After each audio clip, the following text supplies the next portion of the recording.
Hello students, so welcome to the solutions of JEE Main Test 82 uploaded on NTA Abhyas app today. Right, so students, this was again a good paper, but again the number of easy questions जहाँ पे थोड़ा ज़्यादा है, so the overall rating of the paper will be medium minus because it is not exactly easy, but we'll categorize it into medium but towards the easier side, right?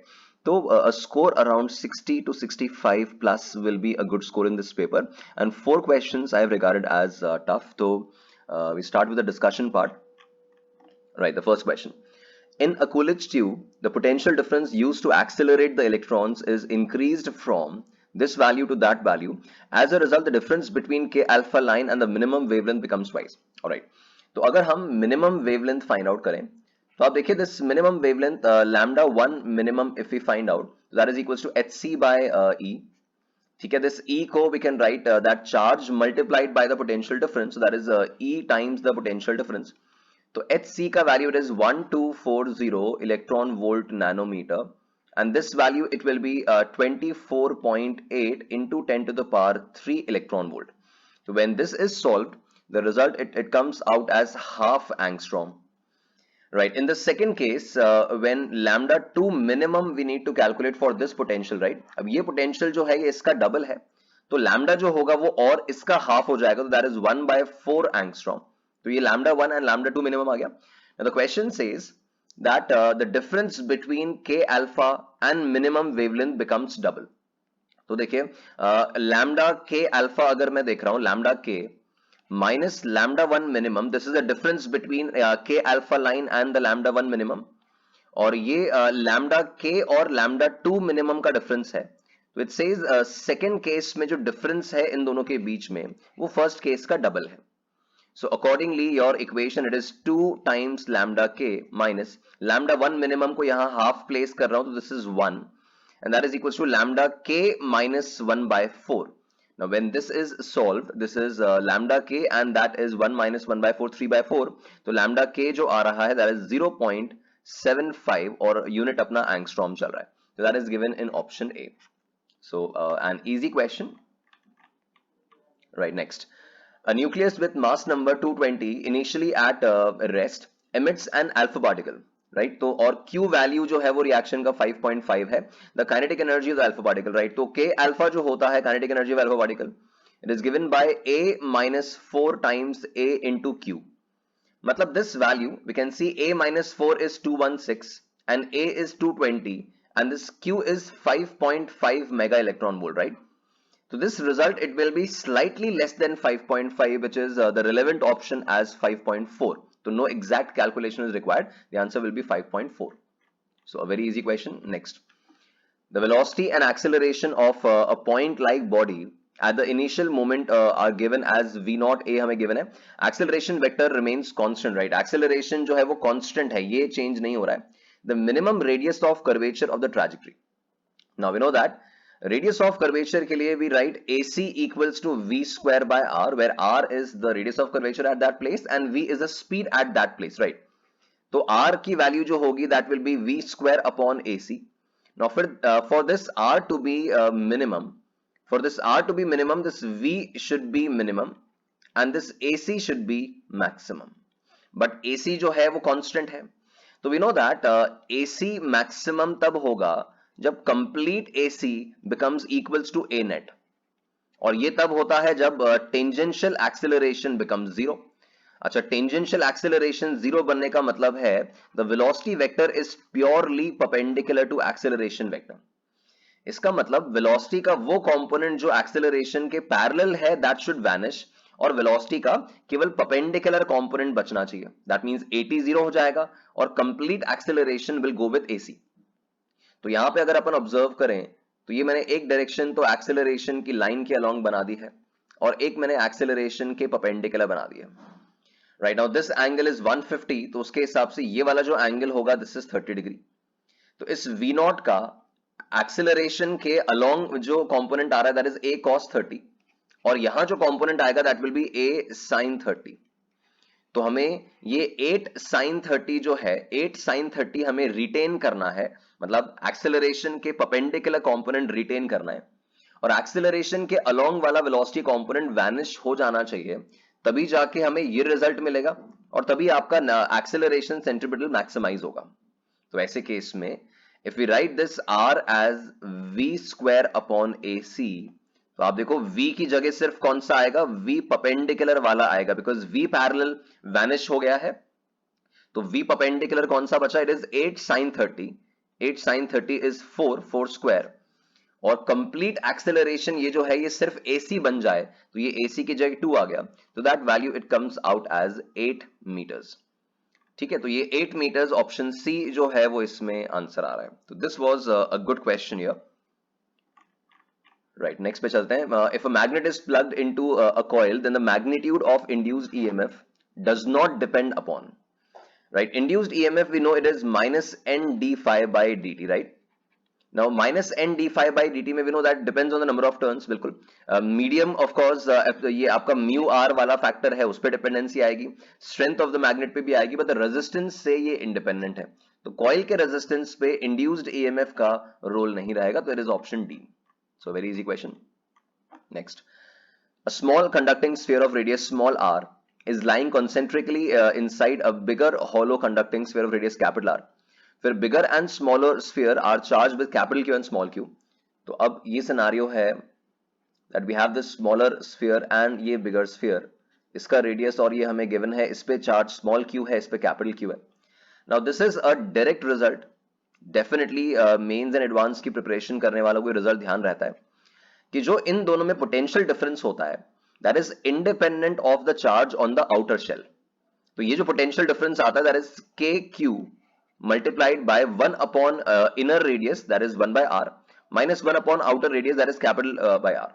तो K तो 1 upon 4 pi epsilon not हो जाएगा, capital Q से ये independent है, तो इसके हिसाब से अपन देखें तो ऑप्शन ए आपका यहां पे प्रॉपर आ रहा है, and that is again a very very easy question based on a standard fixed result. Right, next question. Two satellites A and B are revolving around a planet in coplanar and concentric circular orbits R1, R2 respectively, the same sense, right? The same sense. Their respective periods of revolution are 1 and 8. The radius of orbit of A is equal to 10 to the power 4. All right, fine. So since ये circular orbits में चल रहे हैं, तो एक तो we can directly apply that T1 square upon T2 square will be equals to R1 cube upon R2 cube. Now T1 square upon T2 square में we have T1 and T2 as 1 and 8, तो square किया तो this becomes 1 by 64 and this is R1 cube upon R2 cube. So that will imply this R2 का value will be 4 times R1, right? तो R1 we are given 10 to the power 4, so this is 4 into 10 to the power 4 kilometers. So first of all we have evaluated R2. Now we need to find their relative speed when they are closest. अब जब closest होंगे तो इस तरह का scenario होगा, the orbits are concentric, तो closest ये इस जगह पे है, let's say अब इस वाली जगह पे है, तो velocity इसका यहाँ v1 है और इसका इस तरफ v2 है, because the question says they are moving in the same sense.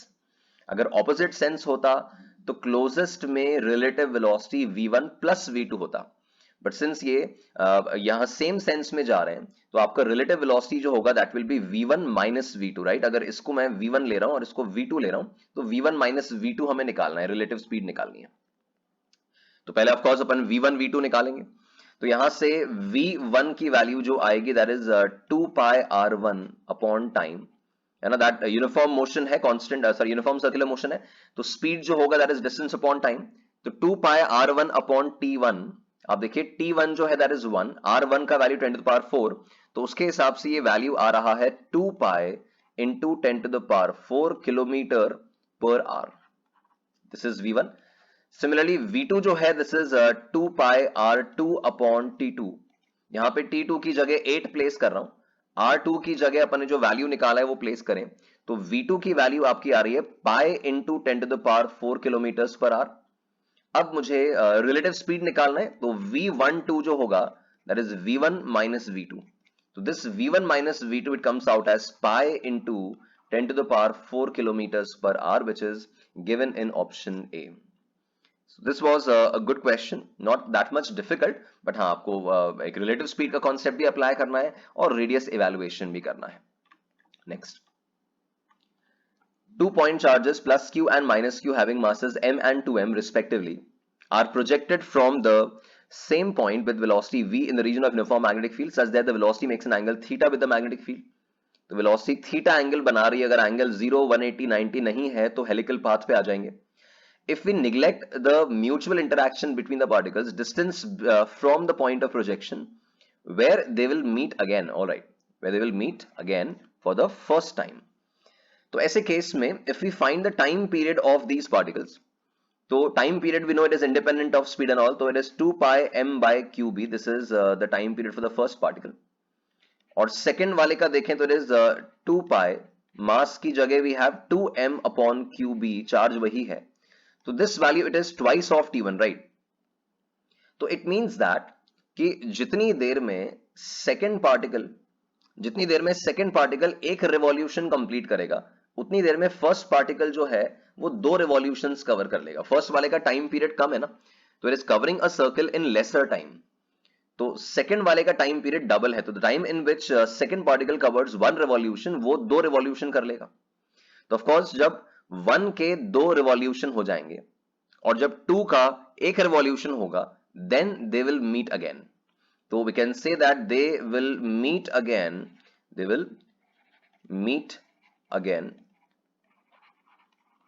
after t2 time. ठीक है, t2 टाइम जब हो जाएगा तब उसका एक रेवोल्यूशन होगा और उसके 2 जाएंगे तो वो मिलेंगे ऑब्वियसली. तो ऐसे केस में वो कितना डिस्टेंस ट्रैवल कर चुके होंगे पॉइंट ऑफ प्रोजेक्शन. अब यू नो दैट कि अलोंग द मैग्नेटिक फील्ड वो कितना डिस्टेंस कवर करते हैं.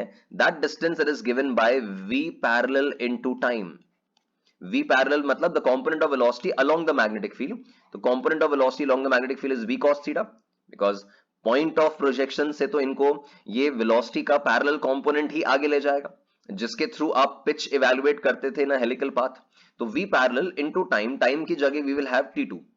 तो यहां से this is v cos theta multiplied by this is 4 pi m upon qb. So this is 4 pi m v cos theta upon qb. So if we search for the relevant option, so 4 pi m v cos theta upon qb, this is given in option D, right? Right, so this was a good question here, which I have regarded as tough. So this is a good question here. Next पे चलते हैं. A stone is projected from the ground with velocity 50 meter per second and angle 30 degree with the horizontal. It crosses a wall after 3 seconds. How far beyond the wall the stone will strike the ground? Right, so elementary question from projectile motion. आप देखिए, it crosses the wall after 3 seconds. तो ऐसे case में if we find the time of flight first, right, कि complete ground पे strike करने में उसको कितना टाइम लग रहा है, तो we know that that time of flight is 2u sin theta upon g. तो दिस इज 2, u का value we have 50, sin 30 is half and that upon g, तो that comes out as 5 seconds. तो complete ground पे strike करने में 5 seconds लगेगा. तो और वॉल को क्रॉस करने में it takes 3 seconds. The time that is remaining, wall को क्रॉस करने के बाद उसने और कितना ट्रैवल किया, तो total time of flight is 5, the time in reaching the wall is 3, तो the time remaining is 2 seconds. Now it says how far beyond the wall the stone will strike the ground. मतलब wall को cross करने के बाद उसने horizontally और कितना travel किया. तो that horizontal displacement is given bye uxt plus half axt square. ax तो 0 है, तो ux तो हो जाएगा आपका 50 cos 30. cos 30 is root 3 by 2 and that multiplied by time remaining is 2 seconds.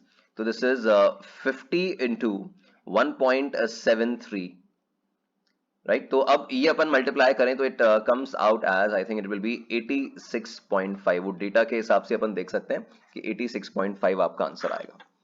तो again this was an easy question based on the basics of projectile motion.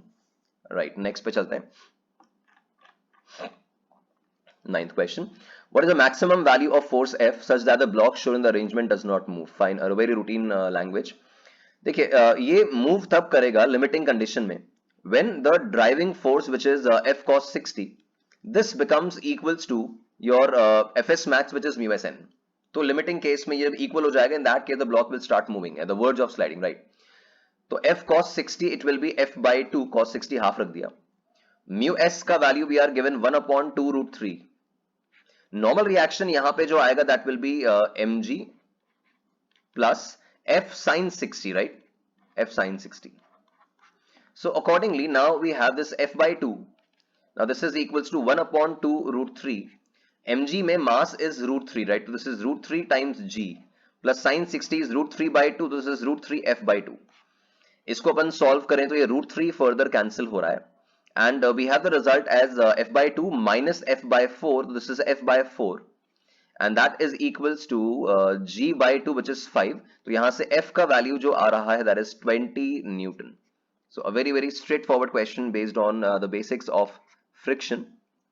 Right, next question पे चलते हैं. Okay, familiar diagram. The below plot shows the variation of binding energy per nucleon with the three different points. The different points are A, B, C, D, and E corresponding to different nuclei. Then which of the following energy is released? All right. तो अब अपन check करें step by step. We know that energy release तभी होता है जब जो products हैं वो बाइंडिंग एनर्जी ग्राफ में ऊपर लाई करें. तो यहां we have A plus B gives C. A plus B gives C. तो this will be a relevant fusion reaction. ये A will be valid. C gives A plus B will not be allowed because graph में नीचे हैं products. D plus E gives F, वो भी नहीं होगा because graph में नीचे हैं products. And F gives D plus E. This F split होके फिजन होके D plus E दे रहा है तो ये भी पॉसिबल है. तो D and A are correct answer. तो एनटीए ने D आंसर दिया but I think A should also be correct. तो D एंड A दोनों यहां पे सही होने चाहिए. So very easy question. Next. The displacement is plotted with time for a particle executing SHM as shown. The correct equation of SHM will be. Right, equation में if we use the standard format x equals to a sin omega t plus phi, we have the amplitude as 4. Time period में actually the marking should be कि यहां पे 1 है, इधर 7 है और यहां पे 13 है. तो the time period will be of course the gap between 1 and 13. तो that time period is 12 seconds.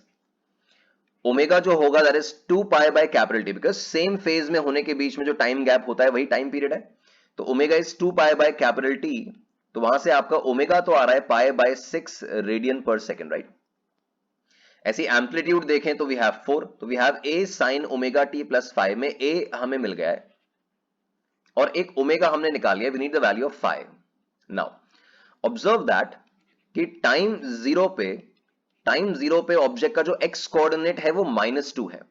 -2 मतलब इट इज -a/2 है और उसका वेलोसिटी जो है स्लोप ऑफ द ग्राफ से देखें तो वेलोसिटी पॉजिटिव है.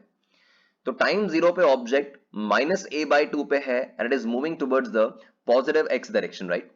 तो ऐसे केस में the phase constant it should B 2 pi minus pi by 6 which is 11 pi by 6. और वो लेकिन ऑप्शन में ओके ऑप्शन जो है वो पाई बाय 6 और माइनस पाई बाय 6 के हिसाब say that makes it much easier. तो ये a sin omega t plus 5 में a तो 4 होना चाहिए. तो ये दोनों ऑप्शंस मिले. ओमेगा यहां पे दोनों में सही है. अब ये प्लस पाई बाय 6 और माइनस पाई बाय 6 में I go for b minus pi by 6 because जब मैं x equals to 4 sine pi by 6t minus pi by 6 लूंगा तो टाइम जीरो सब्स्टिट्यूट करने पे यहां पे I have 4 sine minus pi by 6 and ये वैल्यू आपकी -2 आएगी which is reconfirming with the graph given. तो यहां फेस कांस्टेंट या तो 11 पाई बाय 6 होना चाहिए था और we can write it as minus pi by 6. Basically it is in the fourth quadrant, right. तो B option will be the correct one. So good question but usual profile जो आप पहले भी देख चुके हैं, right. Next question. Photoelectrons are produced from a metal surface using a radiation of wavelength given. These photoelectrons, when made to enter a uniform magnetic field, they move in circular path with maximum radius 10 in the work function. Right. तो आप देखिए K maximum जो होता है that is E minus 5 from photoelectric equation. और इसी K maximum को लेकर वो magnetic field में चले गए तो जो radius वहां पे मिलेगा it will be mv by qb. mv को लिख सकते हैं अपन √2mk सिंस ये मोमेंटम है तो √2mk अपॉन qb. यहां से अपन काइनेटिक एनर्जी निकालें तो it will be q square b square r square upon 2m. अच्छा ये काइनेटिक एनर्जी और ये kinetic energy of course same है तो we can write this as q square b square r square by 2m and that will be equated to e minus 5. Now the point is E निकालने के लिए हमें lambda given है तो E it can be evaluated.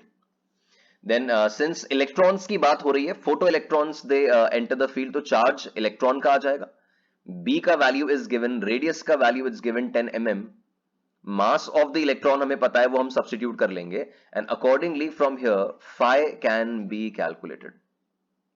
Though it is definitely a difficult calculation, बहुत सारा calculation इसमें करना पड़ेगा, but we have no choice. तो यहां से जब phi calculate करते हैं तो ये phi का value comes out as approximately 1.1 electron volt. Right मैंने तो अलग से कैलकुलेशन करके इसको चेक कर लिया था, बट आप जब चेक करोगे तो it is actually a demanding calculation which will consume time, but phi का वैल्यू थियर मतलब conceptually it's easy but calculation demanding है. Right next question. Okay, now this is a good question here. Three particles A, B, C, each of mass m are connected by three massless rods. Sorry, all three particles lie on a smooth horizontal plane. Mass m moving along one of the rods with velocity v naught as shown. Strike किया है इसको and it stops. ये small m जो है जो travel करता हुआ आया था वो stop हो गया. Tension in any one of the rod just after the collision is. So very good problem here. Now अब इस केस में we know that ऐसे cases में we can apply this angular momentum conservation Li equals to Lf since the net external torque is 0. Right, torque external 0 है तो Li equals to Lf लगा रहे हैं. तो अगर अपन इनिशियल एंगुलर मोमेंटम देखें तो सिर्फ इस पार्टिकल का आएगा which was traveling with v speed, तो that will come out as mv into r perpendicular, because ये सेटअप जो है वो तो रोटेट कर ही नहीं रहा था, तो सिर्फ ये ट्रांसलेटरी मोशन करता हुआ आ रहा है. तो इसके cm के अबाउट यहां कहानी चलेगी, cm के अबाउट एंगुलर मोमेंटम कंजर्वेशन आएगा. तो यहां मुझे ये देखना होगा कि cm से इसकी वेलोसिटी वेक्टर का परपेंडिकुलर डिस्टेंस क्या है. वेलोसिटी वेक्टर यहां पे अपन देखें, this angle is of course 30 degree. ये जो डिस्टेंस है ये आपका l/2 है. तो ये जो r परपेंडिकुलर है यहां ये r का वैल्यू जो होगा it is l/2 tan 30. Right, basic trigonometry के हिसाब से इट इज l/2 tan 30. तो that comes out as l/2√3. तो इसमें इनिशियल एंगुलर मोमेंटम हम निकालें तो that is m v naught and r perpendicular is l/2√3. So this is the initial angular momentum. Now final angular momentum में this small m, ये वाला particle तो rest पे आ गया. The question says ये particle it has come to rest and बाकी पूरा setup जो है it will start rotating.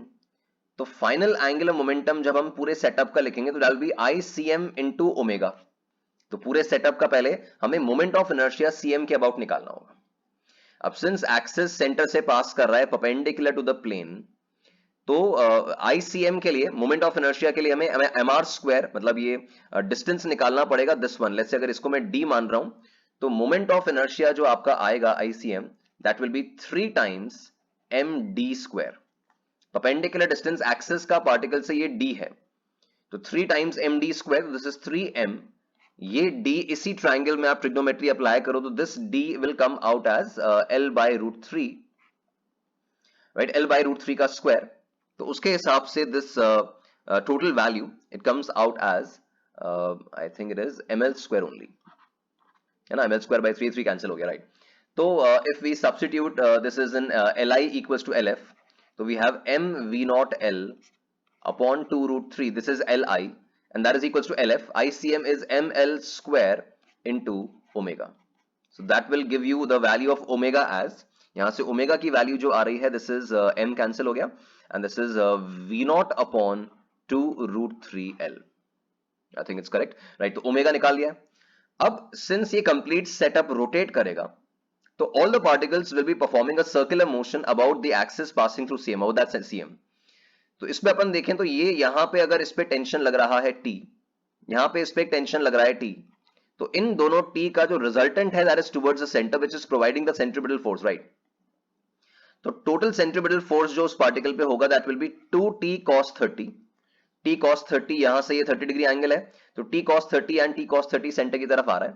तो 2t cos 30 can be equal to mv square by r and the radius of the circle is d. this d distance जो निकाला था वही radius है इनका, तो वो d है आपका l/√3. अब यहां पे अपन डेटा सब्स्टिट्यूट करें है ना, ये mv स्क्वायर बाय r या फिर m ओमेगा स्क्वायर r लिख दो उसको, जैसे ये m ओमेगा स्क्वायर और r की जगह l बाय रूट 3 आ जाएगा। अब ये ओमेगा अपन यहाँ पे सब्स्टिट्यूट कर लें तो यहां से t का फाइनल वैल्यू जो मिलेगा आफ्टर दिस सिंप्लीफिकेशन, तो that will B m v not square upon 36l, right? mv naught square upon 36l, which is given in option A.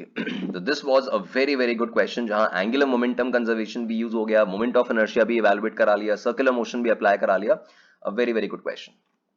Next, the average RMS speed of molecules in a sample of oxygen gas at 300 Kelvin is 484 and corresponding value at 600 Kelvin. So ये तो बहुत ही easy question है. VRMS we know it is proportional to root T. तो temperature जो है वो 300 से 600 किया है, डबल किया है। तो अगर टेम्परेचर डबल किया है तो VRMS का जो नया वैल्यू होगा वो पुराने का √2 टाइम्स हो जाएगा। तो that will B 1.414, that √2 times VRMS पहले कितना था, इट इज 484। तो ये जब अपन कैलकुलेशन कर रहे हैं तो this value it comes out as 684 metres पर second. That is given in option D. So very straightforward question. Next question देखते हैं। Two identical capacitors A and B of capacitance C each are charged with the same potential V and are connected in two circuits, right? तो पहले charge कर दिया और फिर इन्हें connect किया, तो दोनों पहले CV चार्ज लेकर बैठे थे। तो इस पे पहले चार्ज था CV, इस पे भी चार्ज था CV। अब एक रेजिस्टेंस के साथ ये कनेक्ट किया है, दैट मींस ये डीके सर्किट्स वाला केस है, ठीक है। अब बीच में एक डायोड लगा दिया गया है। एज पर द पोलैरिटी ये वाला जो डायोड है दिस इज फॉरवर्ड बायस्ड, ये फॉरवर्ड बायस्ड होगा, और ये जो डायोड है ये बन जाएगा आपका रिवर्स बायस्ड। तो जो फॉरवर्ड बायस्ड होगा, जैसे फर्स्ट वाले केस में अपन देखें तो फर्स्ट वाले केस में वो फॉरवर्ड बायस्ड है तो वो शॉर्ट सर्किट नॉर्मल वायर की तरह बिहेव कर रहा है। तो ऐसे केस में capacitor will start discharging normally discharge होने लग जाएगा। The charge on the capacitors after time t equals to RC. If you can recall, Q का फंक्शन जो होता था डीके सर्किट में, it is Q equals to Q naught into e to the power minus t by RC. तो time t equals to RC के बाद Q की value जो बचती थी that is Q naught upon E. तो Q naught upon E जो आएगा that will be Q naught कितना था पहले, CV था, and that upon E. तो फॉरवर्ड बायस होने की वजह से ये नॉर्मल वायर हो गया और इसका नॉर्मल डीके चालू हो गया। नॉर्मल डीके में RC मतलब टाइम कांस्टेंट के बाद CV by E 1 by E times charge बचेगा, तो that's CV by E। Second वाले केस में सिंस ये रिवर्स्ड बायस्ड हो चुका है, रिवर्स्ड बायस मतलब ओपन सर्किट इनफाइनाइट रेजिस्टेंस, तो ऐसे केस में डीके जो है डिस्चार्जिंग वो है स्टार्ट ही नहीं होगी। डिस्चार्जिंग अगर स्टार्ट नहीं होगी तो Q जो आपका रहेगा वो Q नॉट के बराबर ही रह जाएगा, मतलब CV के बराबर ही रह जाएगा, वो डिस्चार्ज हुआ ही नहीं। तो answers are CV by E and CV। तो CV by E and CV which is given in option B. So it was a well framed question but an easy one. Next, two rods A and B of identical dimensions are at the same temperature 30. If A is heated up to 180 and B up to T, then the new lengths are the same. देखिए initially भी length same थी identical dimensions और new length भी same है, इसका मतलब both have undergone the same change in length, right? So delta L1 we can write alpha delta T1 and that will be equals to alpha 2 delta T2। Delta L by L is alpha delta T, तो अब delta L भी same है, L भी same है, तो ये match कर गए। यहां से मुझे डेल्टा 2 का वैल्यू निकालना है, डेल्टा T2 सॉरी, तो delta T2 is alpha 1 upon alpha 2 which is given as 4 by 3, तो this is alpha 1 by alpha 2। Delta T1 इसको 30 डिग्री से 180 किया है तो डेल्टा T1 is 150, तो ये वैल्यू जो आ रहा है दिस इज 200। तो सेकंड वाले में चेंज इन टेम्परेचर जो है वो 200 का चाहिए और इनिशियल टेम्परेचर 30 था, तो final temperature to which it should be heated should be 230 degree Celsius, so that 230 is the correct answer. So again a very easy question. Moving to the next one. Right, so next question में it says the force F on a sphere of radius A, right, viscosity formula Stokes law दे रखा है, तो 6 pi r eta be the dimensions of eta find, तो बिल्कुल straight forward question है। Dimension of eta जो होगा that is F upon 6 pi AV, right? तो F का डायमेंशन तो हो गया MLT minus 2 अपॉन 6 पाई, तो कांस्टेंट है। रेडियस का डायमेंशन आपका L हो गया और V का डायमेंशन आपका LT minus 1 हो गया, तो उसके हिसाब से जो डायमेंशन आ रहा है this is ML minus 1 T minus 1 which is of course given in option A. So a very straightforward question. Next पे चलते हैं. Consider single slit experiment of diffraction of light. If the light of wavelength 5000 angstrom falls on a slit of width 1 micrometer, then the angular width of the central maxima. अब देखिए यहाँ angular width जो है ये मुझे degrees में given है ना. हम चाहें तो उसको रेडियंस में निकाल के फिर डिग्री में कन्वर्ट कर सकते हैं. तो ऐसे केस में वी नो दैट जो फर्स्ट मिनिमा आता है d sin theta equals to n lambda वगैरह से चले तो डिफ्रैक्शन वगैरह के हिसाब से जो फर्स्ट मिनिमा आता है that is at sin theta equals to lambda by D. तो sin theta equals to lambda by D में लैम्डा इज 5000 एंगस्ट्रॉम, तो 10 पावर माइनस 10, एंड d जो है दैट इज 1 माइक्रोमीटर, तो that is 1 into 10 power minus 6. तो ये जो value बचेगी I guess it is 10 power minus 4, right, 5 by 10.5, तो हाफ आ रहा है. तो यहां से थीटा की वैल्यू जो है कम्स आउट एज 30 डिग्री. अब we know that central maxima जो है उसके ऊपर की तरफ जो फर्स्ट मिनिमा है और नीचे की तरफ जो फर्स्ट मिनिमा है that defines the angular width of the central bright. तो ये 30 डिग्री ऊपर की तरफ है, 30 डिग्री नीचे की तरफ भी है. तो ऐसे केस में जो एंगुलर विड्थ यहां पे हमें मार्क करनी होगी that will B of course 60 degree. 30 degree जो हमने एंगल निकाला है वो तो ये ऊपर वाला है, ये वाला एंगल. तो ये टोटल एंगल जो होगा उसकी विड्थ डिफाइन करते हुए that should be 60 degree. So an easy question. Right, next पे चलते हैं. It says a table is revolving on its axis at 5 revolutions per second. The sound source of frequency given is fixed on the table at 70 centimeter from the axis, the minimum frequency heard. Right, frequency heard minimum तब होगा जब ये particle जो है वो recede कर रहा होगा, उससे दूर जा रहा होगा. और वो भी कब? जब वो along the line joining recede करे, मतलब उस वेलोसिटी का कोई कंपोनेंट नहीं, कंप्लीट वो टेंजेंशियली रिसीड कर रहा हो.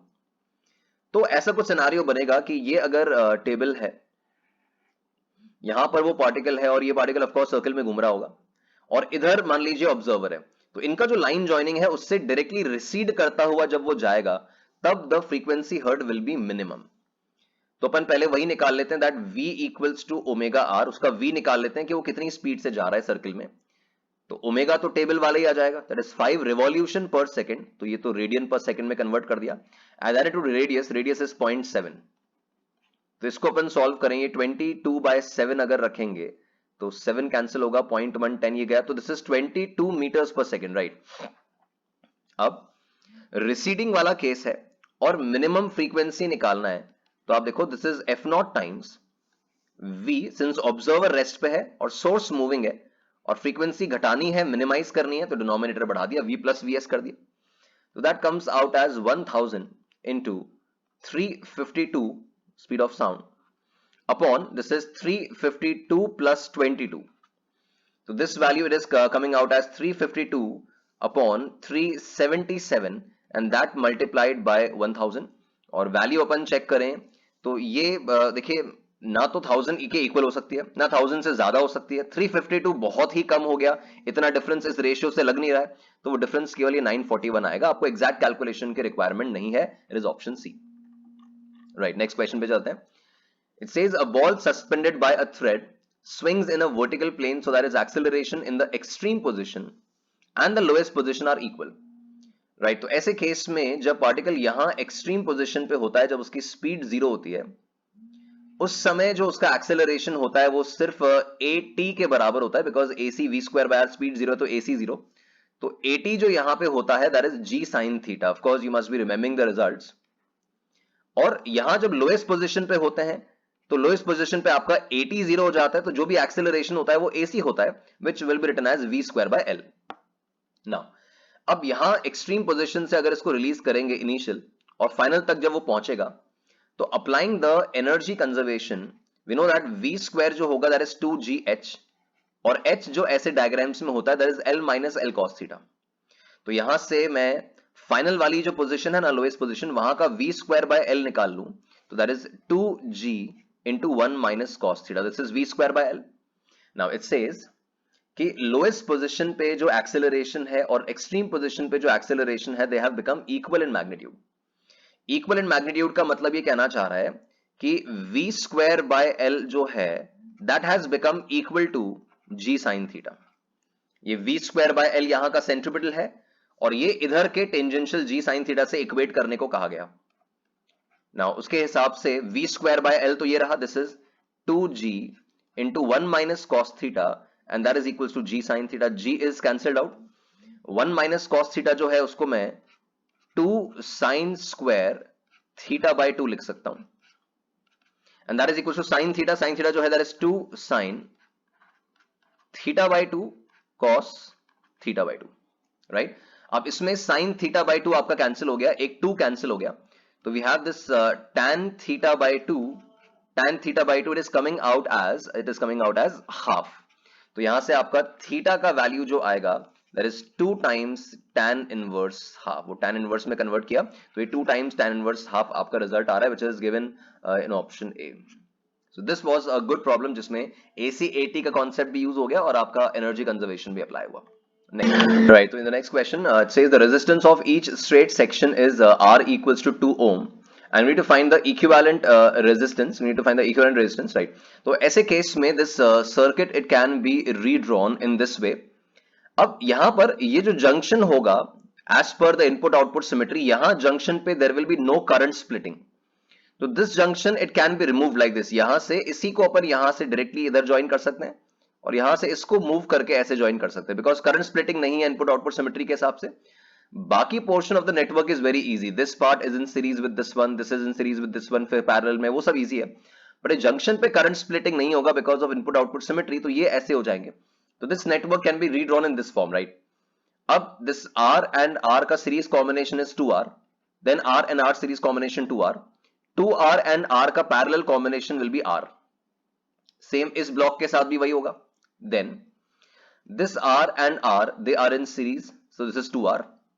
This R and R they are in series, so this is 2R. 2R and 2R in parallel is R. Then this R, this complete block R and this R they are in series, so this is 3R. ऐसे case में नीचे भी ये 3R आ रहा है. Now we have this R equivalent as this R and R ये series में है तो ये 2R हो जाएगा, प्लस 3R और 3R आपके पैरेलल में है तो दिस इज 3R बाई 2. तो उसके हिसाब से this value this is 7R by 2, right. और R की वैल्यू अपन 2 यहां पे प्लेस करें तो आपका आंसर जो आएगा that will be 7 ohm. So an easy question जो आप पहले भी इस तरह का प्रोफाइल देख चुके होंगे, राइट. नेक्स्ट पे चलते हैं. A rat is running on ice with speed v equals to pi metres पर second. Suddenly he decides to turn by 90 degree and want to keep running with the same speed throughout, right. Speed constant रखनी है and 90 degree से turn करना है. Then what is the least amount of time he needs for such a turn? और move feet independently चल रहे हैं, friction coefficient दे रखा है, alright. तो we know that least time में ये प्रोसेस तब होगा जब स्पीड मैक्सिमाइज की जाए और स्पीड मैक्सिमाइज करेंगे तो स्किड करने के चांसेस हैं. तो विदाउट स्किडिंग अगर स्पीड मैक्सिमाइज करनी है तो we know that maximum speed का फॉर्मूला जो होता है that is mu S R G under root. तो यहां से आर का value we can find, it is V max square upon mu S G. तो वी मैक्स स्क्वायर तो हो गया पाई स्क्वायर, म्यू एस का वैल्यू 0.125 एंड जी का वैल्यू इज 10. पाई स्क्वायर भी 10 है तो कैंसिल हुआ, तो this 1000 by 125 which is 8 metres. Radius 8 metres आ गया. नाउ अकॉर्डिंगली अब 90 डिग्री से अगर टर्न करना है और सर्कुलर मोशन का सिचुएशन बन रहा है ऑफकोर्स, तो 90 डिग्री से टर्न करने में डिस्टेंस कितना चलेंगे, इट इज सर्कमफ्रेंस का 1/4 और टाइम कितना लगेगा दैट टाइम हमें निकालना है and the speed was pi. तो accordingly this comes out as r by 2, तो that will be r by 2 will be 4 seconds, right. तो टाइम जो आ रहा है this is 4 seconds. So overall an easy question, right. Next पे चलते हैं. It says 3 containers C1, C2, C3 have water at different temperatures. The table below shows the final temperature T when the different amounts of water are taken and mixed. Alright. तो अब ऐसे case में if we have the 3 containers, इनमें से अपन ने एक एक liquid जो है जैसे दो लिक्विड्स लिए हैं, मिक्स किया है, फाइनल टेम्परेचर निकाला है.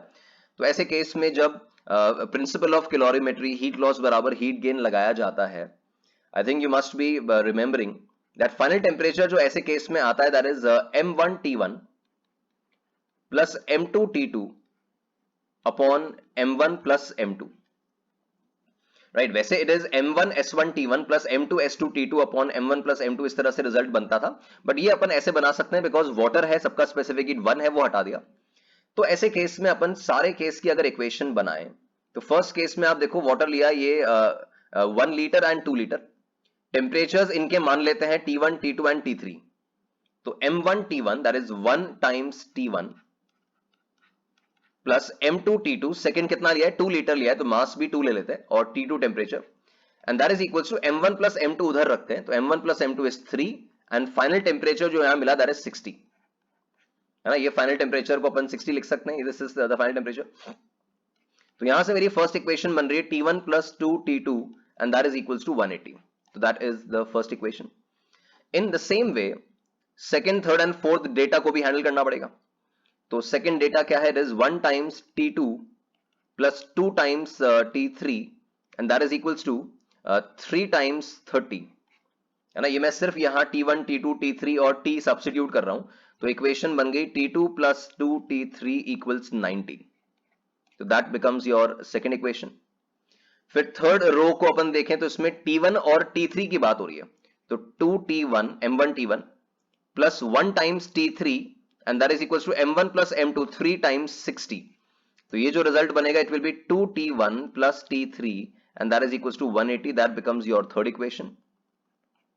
And then one result last से हमें मिल रहा है and that is equals to 1 times T1 plus 1 times T2 plus 1 times T3 and that is equals to 1 plus 1 plus 1, that is theta times the 3 times theta, so that is your fourth equation। इन चारों equations को अपन solve करें which is definitely time consuming but easy है, solve कर सकते हैं, कोई difficult काम नहीं है, टाइम कंज्यूमिंग जरूर है बट इजी है। That theta finally it comes out as 50 degree Celsius, degree Celsius में आंसर चाहिए था तो आंसर जो है वो 50 यहां पे आ जाएगा। तो क्वेश्चन में लेंदी था, कैलकुलेशन ज्यादा थी, पर कॉन्सेप्चुअली गलत, कॉन्सेप्चुअली डिफिकल्ट नहीं है। Right, next. A uniform cylinder of radius r is spin about its axis at an angular velocity omega given है, placed between two perpendicular walls, coefficient of friction given है, how many rotations before it comes to rest, right। तो ये तो routine question है, not that easy, but हाँ ऐसा profile कर चुके हैं, एडवांस प्रिपरेशन वाले स्टूडेंट्स करते हैं। तो आप देखें जब ये एंटी क्लॉकवाइज घूम रहा है तो यहां से जो फ्रिक्शन वॉल लगाएगी that will be in upward direction, तो let's say that is mu times normal reaction N1 ले लेते हैं, यहां से नॉर्मल रिएक्शन ऐसे आएगा, दिस इज N1। ग्राउंड से जो नॉर्मल रिएक्शन लग रहा है वो अपन बना ले तो this is in upward direction, तो this is N2। Anti clockwise घूमता हुआ ये ग्राउंड के रिस्पेक्ट में टुवर्ड्स राइट अगर स्किड कर रहा है तो यहां से फ्रिक्शन बैकवर्ड लग जाएगा and that will be mu N2, और एक ऑफकोर्स इस पे डाउनवर्ड डायरेक्शन में जो इसका वेट फोर्स mg लगाना है वो लगेगा ही ऑब्वियसली। तो since it is not translating, we can see that यहीं पर रह के रोटेट कर रहा है, ट्रांसलेटरी मोशन नहीं है, तो ट्रांसलेशनल इक्विलिब्रियम अगर हम लिखें तो that equation will be mu N1 upward direction plus N2 upward direction and that is equals to mg। ये म्यू N1 और N2 अपवर्ड में, that is equals to downward mg। And ऐसी horizontal direction में देखें तो we have N1 equals to mu N2, horizontal में ये force balancing. इस N1 को अगर मैं यहां पे सब्स्टिट्यूट कर लेता हूं तो ऐसे केस में अपना N2 का वैल्यू जो आएगा, राइट, दैट N2 का value it will be mg upon 1 plus mu square, और N1 जो है that is mu times N2, तो N1 will be mu mg upon 1 plus mu square. तो ये N1 N2 सॉल्व हो गए। अब सिंस इसको स्टॉप करने की बात कर रहे हैं तो ऑफकोर्स इस पे रिटार्डिंग टॉर्क लगने चाहिए, तो जो रिटार्डिंग टॉर्क इस पे लगेंगे वो ऑफकोर्स फ्रिक्शन के ही हैं, बिकॉज वही दो फोर्सेस टेंजेंशियल हैं, बाकी सेंटर से पास हो रही हैं। तो this is mu N1r plus mu N2r, दोनों ही रिटार्ड कर रहे हैं, तो mu N1 plus N2r, this is the torque. अब इस टॉर्क का जो वर्क होगा that will B torque theta and that will be equals to the change in kinetic energy, तो loss in kinetic energy कितना होगा, is half I omega square। Torque retarding है तो यहां भी माइनस आएगा, लॉस इन काइनेटिक एनर्जी तो यहां भी माइनस आएगा, वो मैंने हटा दिया, तो वो टॉर्क आ गया आपका mu N1 plus mu N2 times R theta, तो ये थीटा हम निकाल लेंगे and that is equals to half I, cylinder है तो this is mr square by 2 and that into omega square. तो यहां से अपन थीटा निकाल लेंगे, और थीटा जब निकलेगा, जैसे थीटा यहां से अगर कैलकुलेट करोगे तो सारा डेटा आपको देखिए म्यू का वैल्यू गिवन है, N1 N2 हम यहां से निकाल चुके हैं, तो वो सब कुछ जब सब्स्टिट्यूट करें इसमें तो यहां से फाइनली आपका जो थीटा का वैल्यू आएगा वो निकलेगा, और वहां से n की वैल्यू जो बनेगी, विनोद एक बार थीटा निकाल लिया, तो n की जो वैल्यू बनेगी that will B theta by 2 पाई, हमें नंबर ऑफ रोटेशंस निकालने थे, तो वो n की वैल्यू जो आएगी after solving it comes out as 50। Calculation भले मैंने यहाँ पे बाईपास किया है, बट कैलकुलेशन डिफिकल्ट भी नहीं है, हमें सिर्फ ये म्यू n1 n2 जो ये निकाले हैं, म्यू mg मास दे रखा, ठीक है, मास वाला टर्म इसमें चला जाएगा, बट रेडियस दे रखा है, ओमेगा दे रखा है, देन म्यू का वैल्यू दे रखा है, वो सब्स्टिट्यूट करके पहले थीटा आएगा, एंड थीटा बाय 2 पाई से अपन को नंबर ऑफ रोटेशंस मिल जाएंगे, that is 50। So very very good question here. Right, next पे चलते हैं। Right, the last one, a particle is attached to a string and the other end of the string is attached to the fixed support. In order to just complete the vertical circular motion, what should be the ratio of kinetic energy at the highest and lowest point? Fine, ये तो very easy question। तो देखिए v at the lowest point circle completion के लिए v minimum कितना देना पड़ता है? It's √5gl। और ऐसे केस में जो highest point पे speed बचती है that is √gl। Now it says kinetic energy at the highest and the lowest point।